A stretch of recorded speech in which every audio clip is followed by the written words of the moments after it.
I've been seeing a lot of potato content where people are putting Parmesan cheese on the baking sheet and then baking the potatoes on top of it, and they're crispy. That recipe inspired this recipe. I decided to dice my potatoes super small. Normal seasonings that I always do: oregano, garlic, salt, pepper, Parmesan cheese, and then I added olive oil till it was like glistening like that. Now I'm baking it at 450 degrees for an hour, and while that's going, I am going to mandolin my Brussels sprouts. This is not something you should do like me. You should wear a glove or use protection, however you see fit. And then miso vinaigrette. It's red wine vinegar, olive oil, lemon juice, nutritional yeast, dried oregano, garlic powder. Did I say white miso paste? I think I did. Anyway, that's the dressing. Let's taste the potatoes.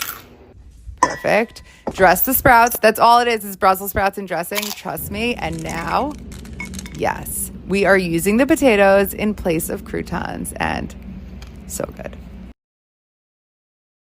So I was really excited to put this recipe up on the internet. Like, I thought it was one of my best so far.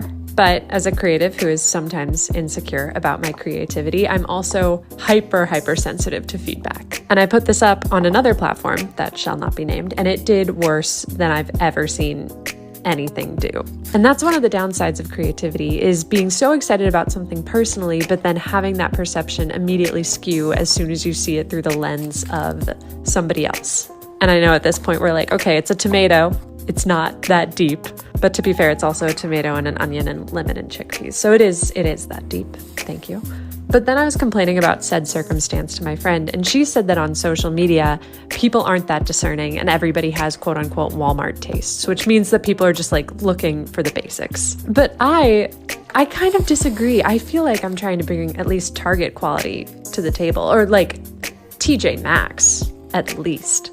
And I think it would be a disservice to dumb down our creativity to appeal to like either the masses or just appeal to an audience in general. Because this recipe, no matter what you think of it, just made me creatively so happy.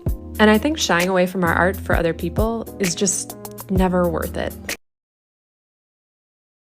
This dinner is quick, delicious, and you only need to buy 5 things to make it. Start by heating up your ground beef or ground turkey in a skillet and boil a pot of water.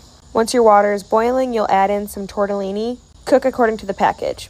Shred up some mozzarella cheese. I have this linked on my Amazon storefront, mealsandmunchies.com.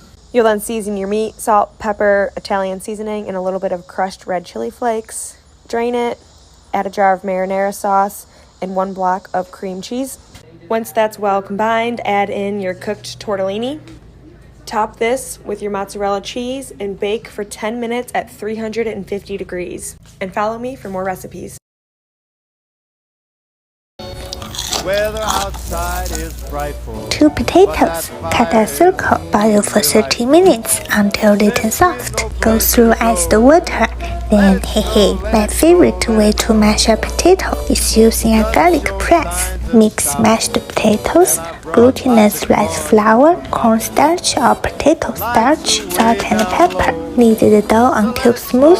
Roll and cut into the shape you like. You can use a fork to press some pattern. Deep fry over medium heat for 5 minutes until they turn light golden. Then deep fry over high heat for 30 more seconds until they turn golden brown. Chili powder or ketchup.